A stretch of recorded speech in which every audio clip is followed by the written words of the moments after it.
Souviens-toi, Seigneur, de ta miséricorde.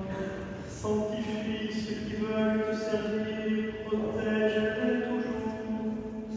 Car c'est pour eux que ton Fils, Jésus-Christ, a institué par son sang répandu le sacrement pascal. Lui qui vit et règne pour les siècles des siècles.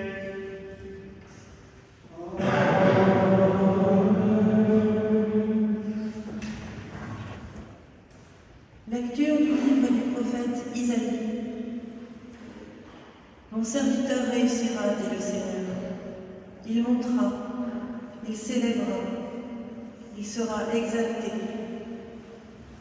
La multitude avait été consternée en le voyant, car il était si défiguré qu'il ne ressemblait plus à un homme. Il n'avait plus l'apparence d'un fils d'homme. Il étonnera de même une multitude de nations. Devant lui, les rois resteront bouche bée, car ils verront ce que jamais on ne leur avait dit. Ils découvriront ce dont ils n'avaient jamais entendu parler. Qui aurait cru ce que nous avons entendu? Le bras puissant du Seigneur, à qui s'est-il révélé? Devant lui, le serviteur a poussé comme une plante chétive, une racine dans une terre aride. Il était sans apparence ni beauté qui attire le regard. Son aspect n'avait rien pour nous plaire. Méprisé, abandonné des hommes, homme de douleur, familier de la souffrance, il était pareil à celui devant qui on se voile la face. Et nous l'avons méprisé, compté pour rien. En fait, c'était nos souffrances qu'il portait, nos douleurs dont il était chargé. Et nous pensions qu'il était frappé, meurtri par Dieu, humilié. Or, c'est à cause de nos révoltes qu'il a été transpercé, à cause de nos fautes qu'il a été broyé. Le châtiment qui nous donne la paix a pesé sur lui. Par ses blessures, nous sommes guéris. Nous étions tous errants comme des brebis. Chacun suivait son propre chemin. Mais le Seigneur a fait retomber sur lui nos fautes, à nous tous. Maltraité, il s'humilie. Il n'ouvre pas la bouche, comme un agneau conduit à l'abattoir. Comme une brebis muette devant les tondeurs, il n'ouvre pas la bouche. Arrêté, puis jugé, il a été supprimé. Qui donc s'est inquiété de ce sort? Il a été retranché de la terre des vivants, frappé à mort pour les révoltes de son peuple. On a placé sa tombe avec les méchants, son tombeau avec les riches. Et pourtant, il n'avait pas commis de violence. On ne trouvait pas de tromperie dans sa bouche. Broyé par la souffrance, il a plu au Seigneur. S'il remet sa vie en sacrifice de réparation, il verra une descendance. Il prolongera ses jours. Par lui, ce qui plaît au Seigneur réussira.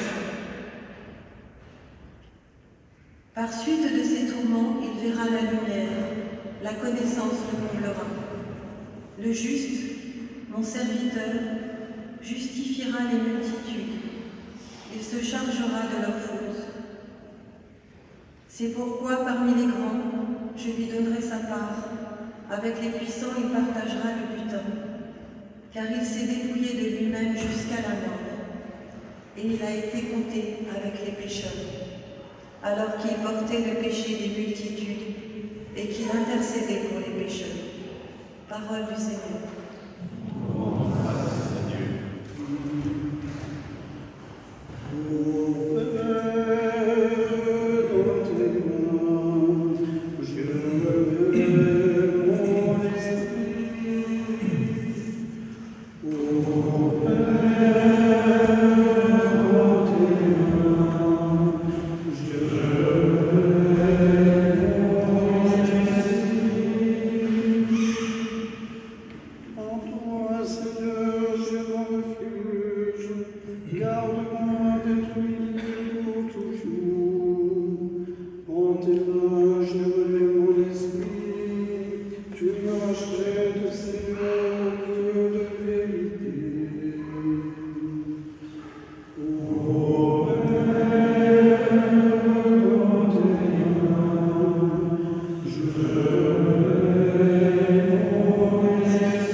s'accordent pour monter ma vie.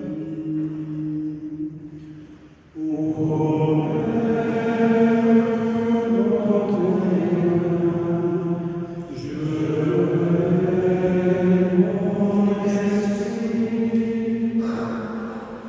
Moi, je suis sûr de toi, Seigneur, je dis, tu es mon Dieu. Mes jours sont dans ta main, délivre-moi des mains hostiles qui s'acharnent. Ô Père, dans tes mains, je mets mon esprit. Sur ton serviteur que s'illumine ta face, sauve-moi par ton amour. Soyez forts, prenez courage, vous tous qui espérez le Seigneur. Ô Père, dans tes mains, je mets mon esprit.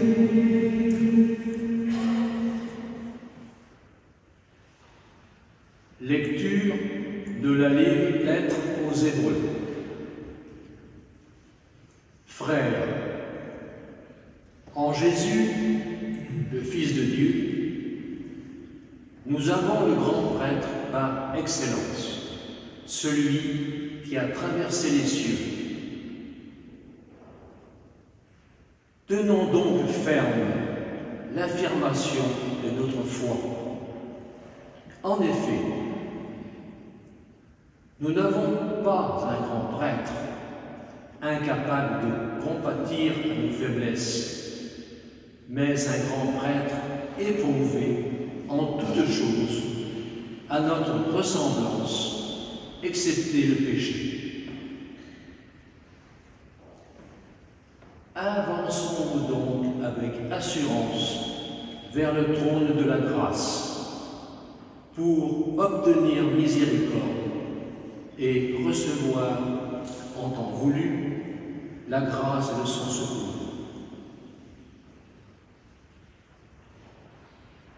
Le Christ, pendant les jours de sa vie dans la chair, offrit, avec un grand cri et dans les larmes, des prières et des supplications à Dieu, qui pouvait le sauver de la mort, et il fut exaucé en raison de son grand respect. Bien qu'il soit le Fils, il apprit par ses souffrances l'obéissance et conduit à sa perfection. Il est devenu, pour tous ceux qui lui obéissent, la cause du salut éternel. Parole du Seigneur.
La passion de notre Seigneur Jésus-Christ selon saint Jean.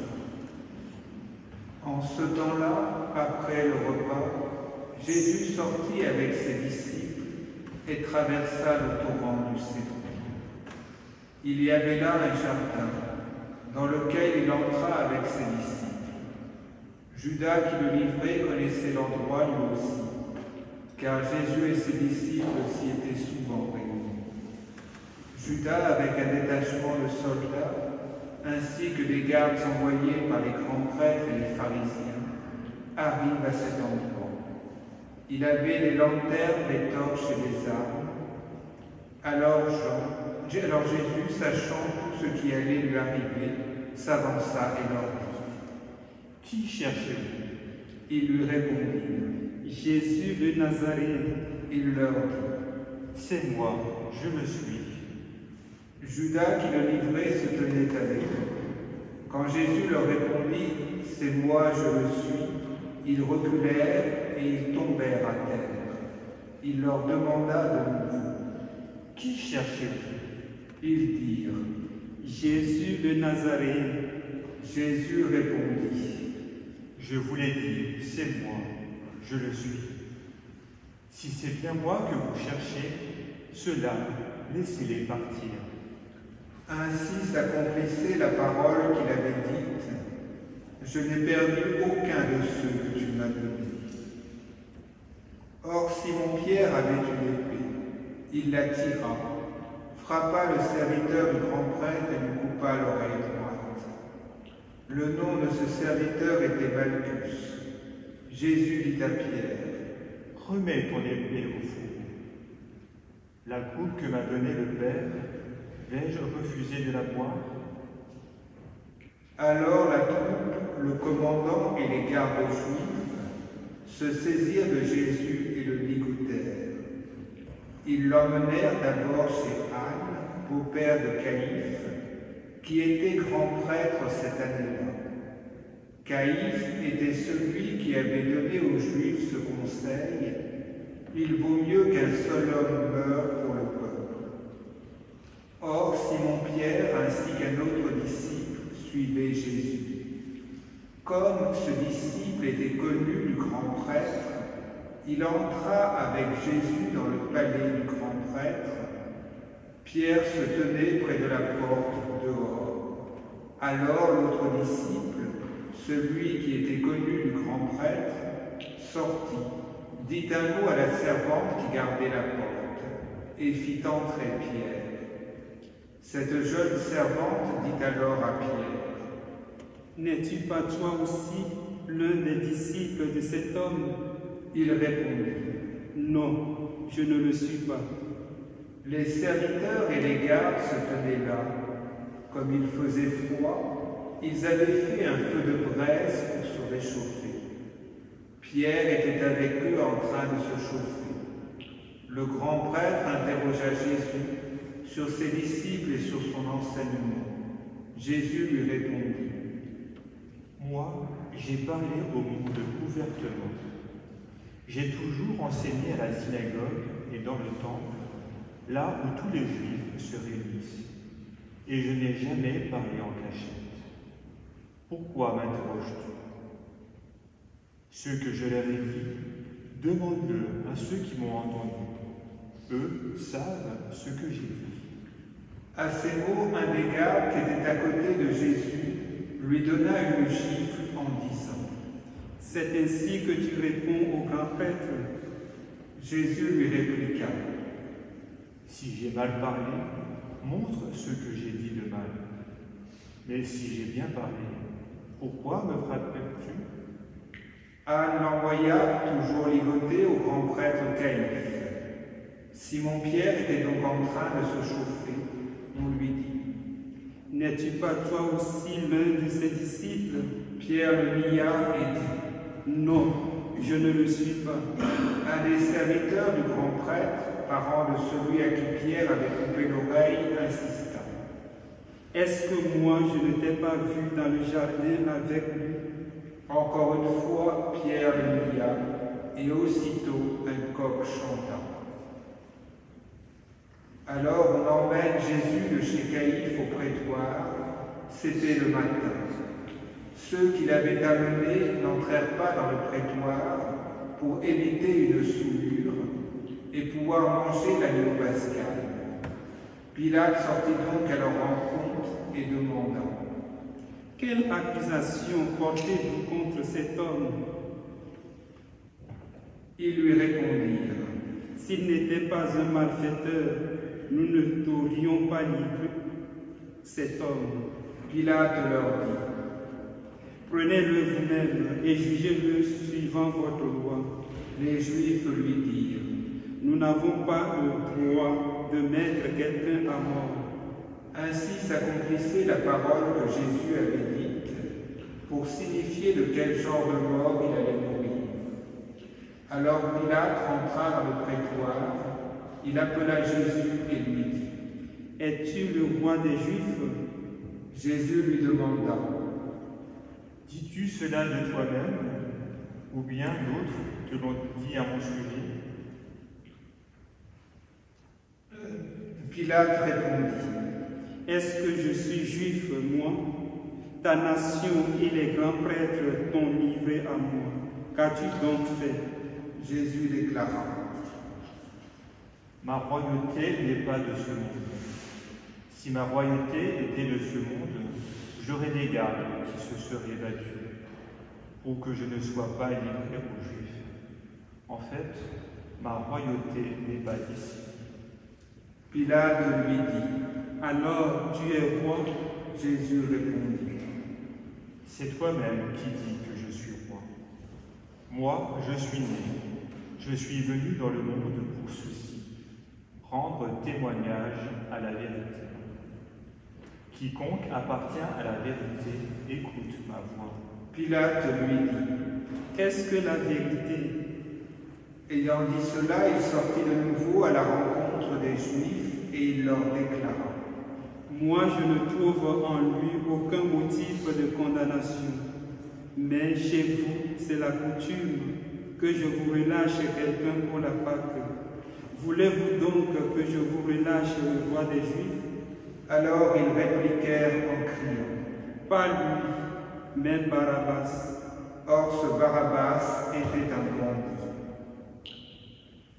Alors Pilate fit saisir Jésus pour qu'il soit flagellé.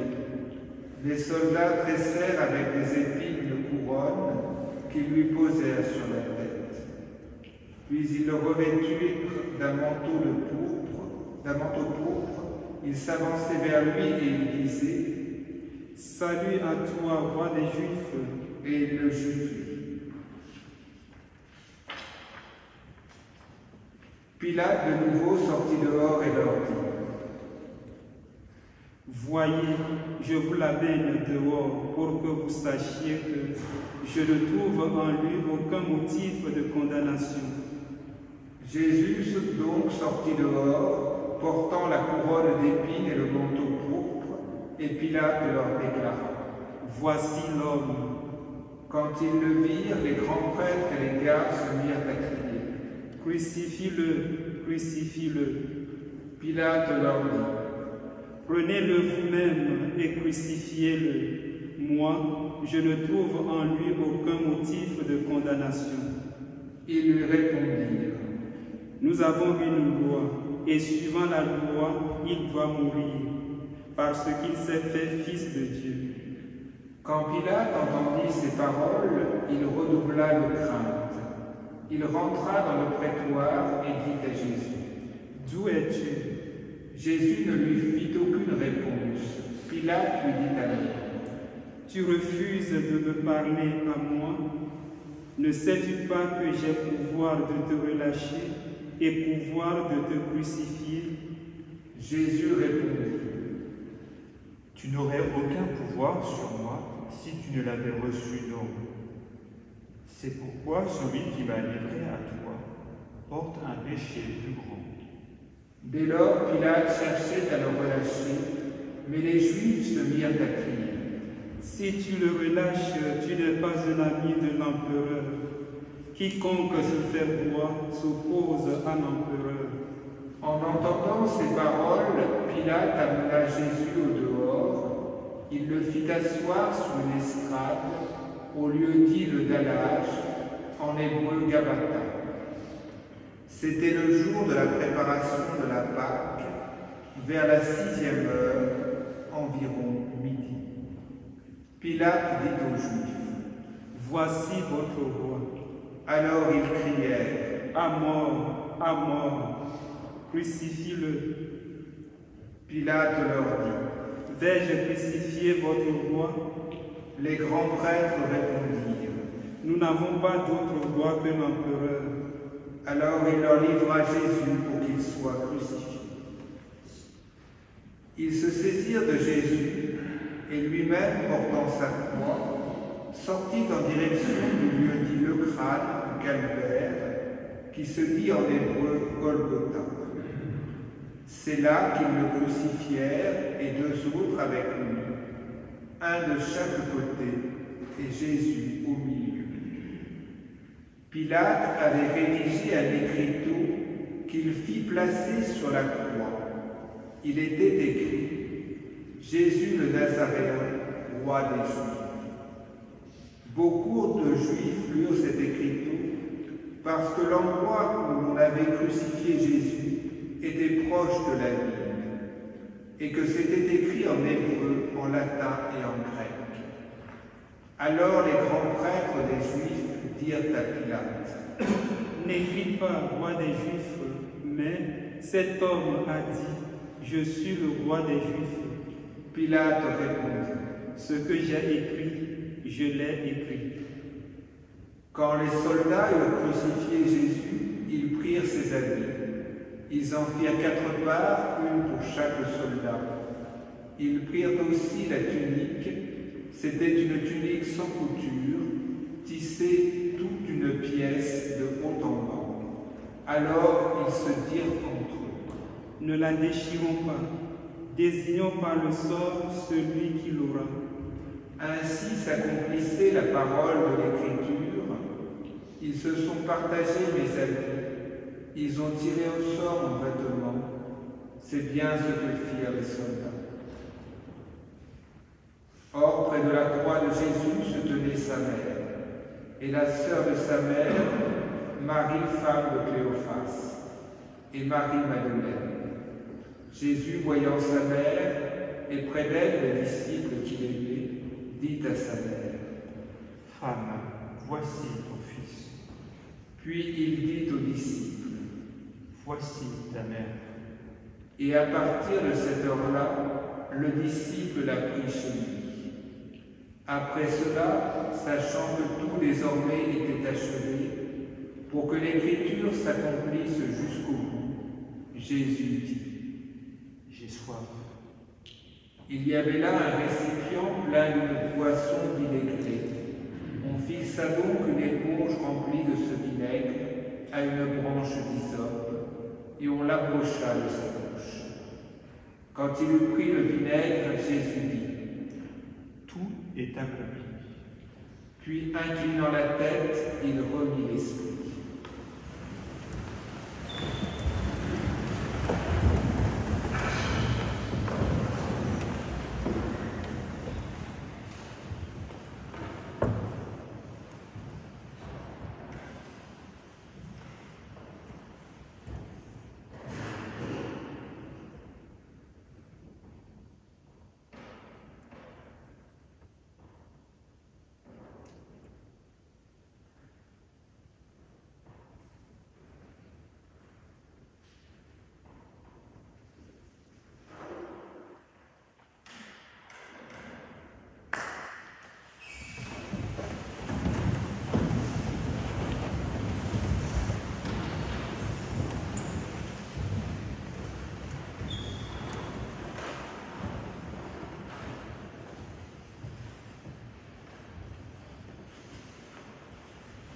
Comme c'était le jour de la préparation, c'est-à-dire le vendredi, il ne fallait pas laisser les corps en croix durant le sabbat, d'autant plus que ce sabbat était le grand jour de la Pâque. Aussi les Juifs demandèrent à Pilate qu'on enlève le corps, après leur avoir brisé les jambes. Les soldats leur ont brisé les jambes du premier, puis de l'autre homme crucifié avec Jésus. Quand ils arrivèrent à Jésus, voyant qu'il était déjà mort, ils ne lui brisèrent pas les jambes, mais un des soldats avec sa lance lui perça le côté.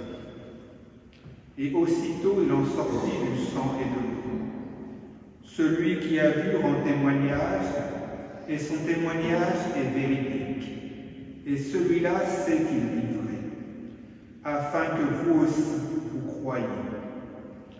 Cela en effet arriva pour que s'accomplisse l'Écriture, aucun de ces os ne sera brisé. Un autre passage de l'Écriture dit encore, ils lèveront les yeux vers celui qu'ils ont transpercé. Après cela, Joseph d'Arimathie, qui était disciple de Jésus, mais en secret, par crainte des Juifs, demanda à Pilate de pouvoir enlever le corps de Jésus. Et Pilate le permit. Joseph vint donc enlever le corps de Jésus. Nicodème, celui qui au début était venu trouver Jésus pendant la nuit, vint lui aussi. Il apportait un mélange de myrrhe et d'aloès, pesant environ 100 livres. Ils prirent donc le corps de Jésus, qu'ils lièrent de linge, en employant les aromates, selon la coutume juive d'ensevelir les morts. À l'endroit où Jésus avait été crucifié, il y avait un jardin, et dans ce jardin un tombeau neuf, dans lequel on n'avait encore déposé personne, à cause de la préparation de la Pâque juive, et comme ce tombeau était proche, c'est là qu'ils déposèrent Jésus. Acclamons la parole de Dieu.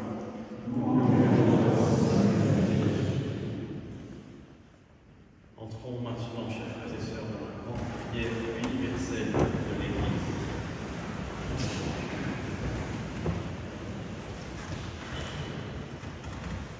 Prions, frères et sœurs bien-aimés, pour la Sainte Église de Dieu. Que notre Dieu et Seigneur lui donne la paix, la rassemble dans l'unité et la garde par toute la terre.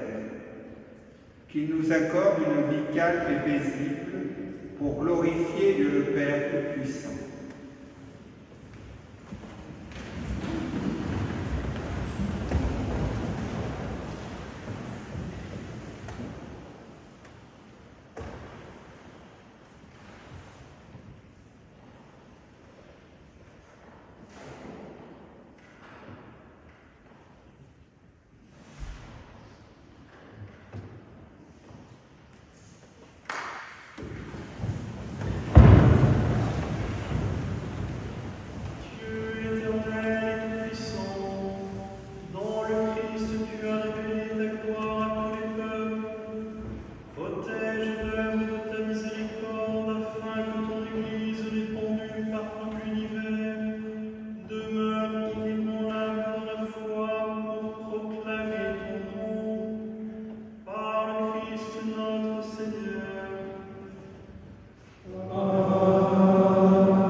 Prions pour notre Saint-Père, le Pape François, choisi par Dieu notre Seigneur dans le collège des évêques. Qu'il le garde sain et sauf au service de son Église, pour gouverner le peuple saint de Dieu.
pour tous les évêques, les prêtres, les diacres de l'Église et pour l'ensemble du peuple des fidèles.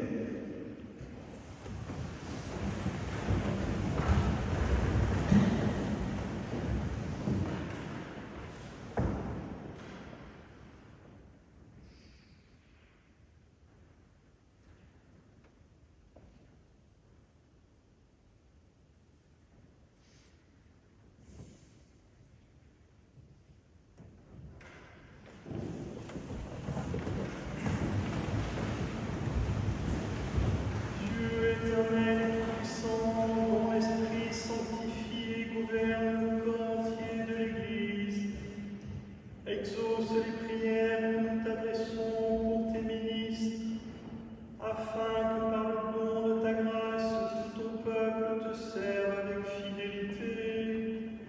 Par le Christ notre Seigneur.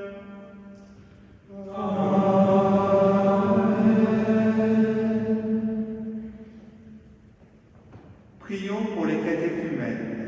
Que Dieu notre Seigneur ouvre leur cœur à sa parole et les accueille dans sa miséricorde, après avoir reçu le pardon de tous leurs péchés par le bain de la naissance nouvelle, qu'ils soient reconnus comme appartenant au Christ Jésus notre Seigneur.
Prions pour tous nos frères et sœurs qui croient au Christ et cherchent à faire la vérité.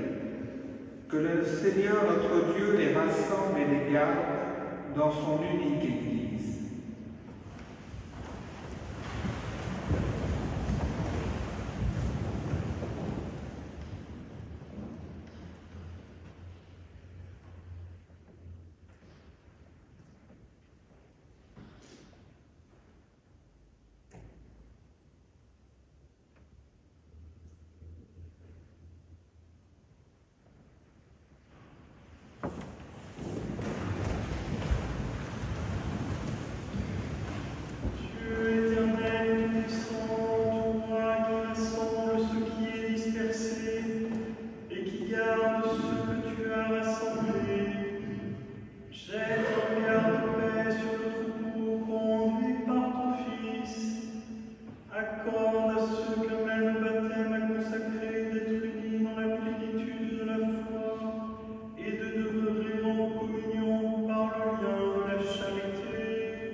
Prions pour les Juifs à qui le Seigneur notre Dieu apparaît en premier, qu'il leur donne de progresser dans l'amour de son nom et dans la fidélité à son alliance.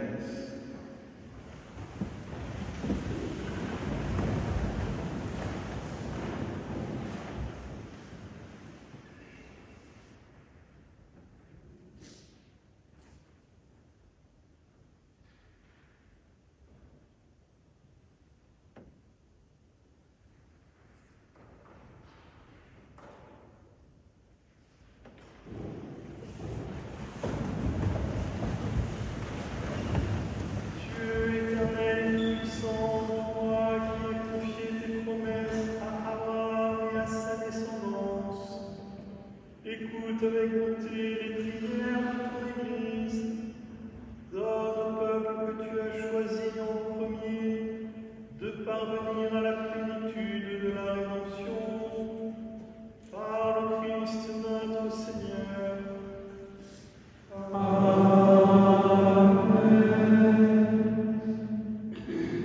Prions pour ceux qui ne croient pas au Christ.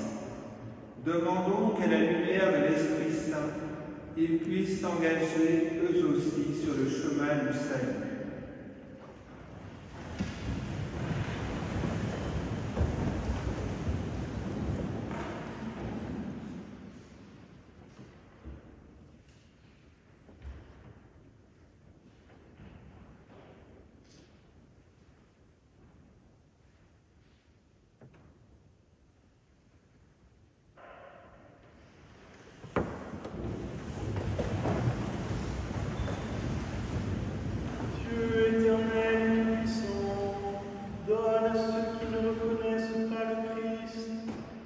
Marcher dans ta présence d'un cœur sincère, afin de découvrir la vérité, et donne-nous de progresser sans cesse dans l'amour mutuel, attentif à percevoir plus pleinement le mystère de ta vie, par le Christ notre Seigneur.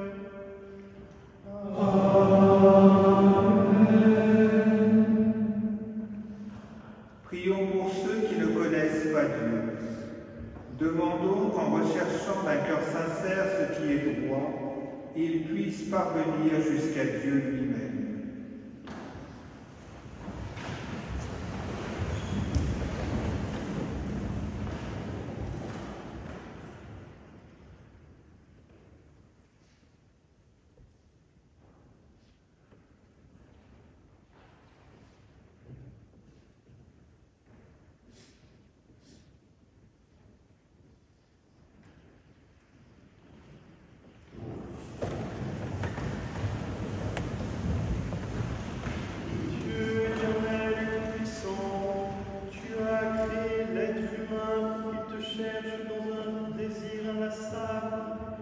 Et que son cœur s'apaise en te trouvant.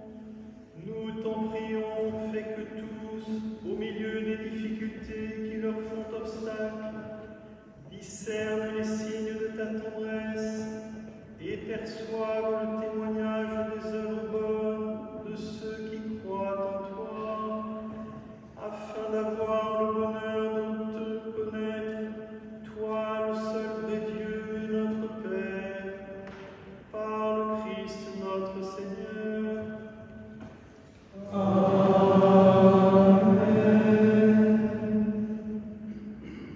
Prions pour les chefs d'État et tous les responsables des affaires publiques. Que le Seigneur notre Dieu dirige leur esprit et leur cœur selon sa volonté pour la paix véritable et la liberté de tous.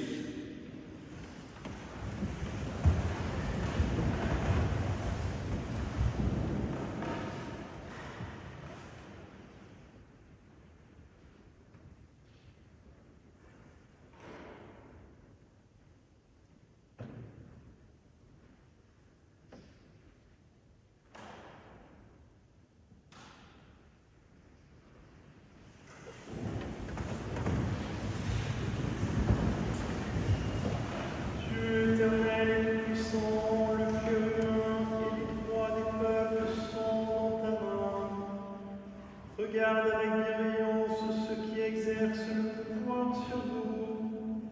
Que par ta grâce s'affermisse partout sur la terre la sécurité et la paix, la prospérité des nations et la liberté religieuse.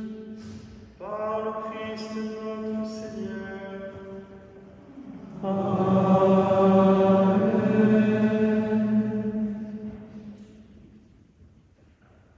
Frères et sœurs bien-aimés, prions Dieu le Père Tout-Puissant pour qu'il purifie le monde de toute erreur, chasse la maladie et repousse la famine, ouvre les prisons et brise les chaînes, protège ceux qui voyagent, ramène chez eux les exilés, donne la force aux malades et aux mourants accorde le salut.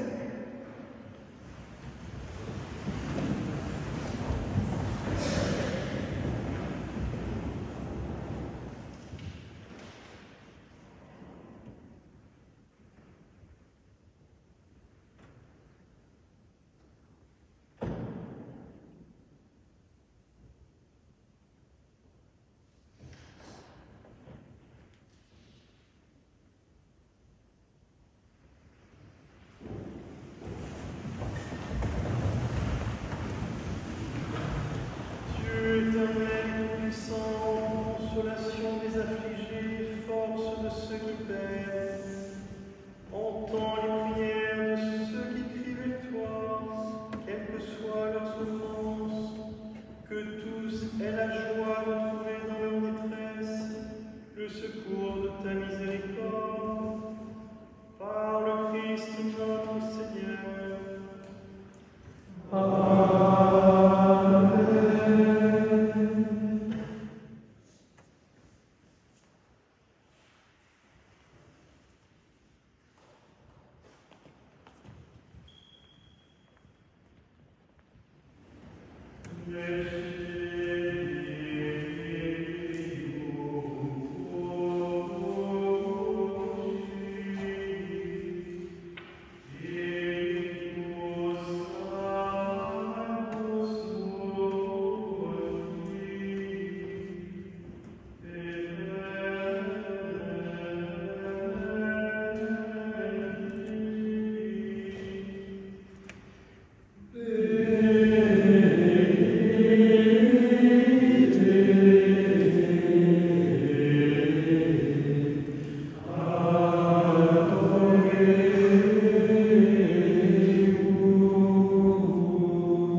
Comme nous l'avons appris du Sauveur et selon son commandement, nous osons dire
l'avènement de Jésus-Christ, notre Sauveur.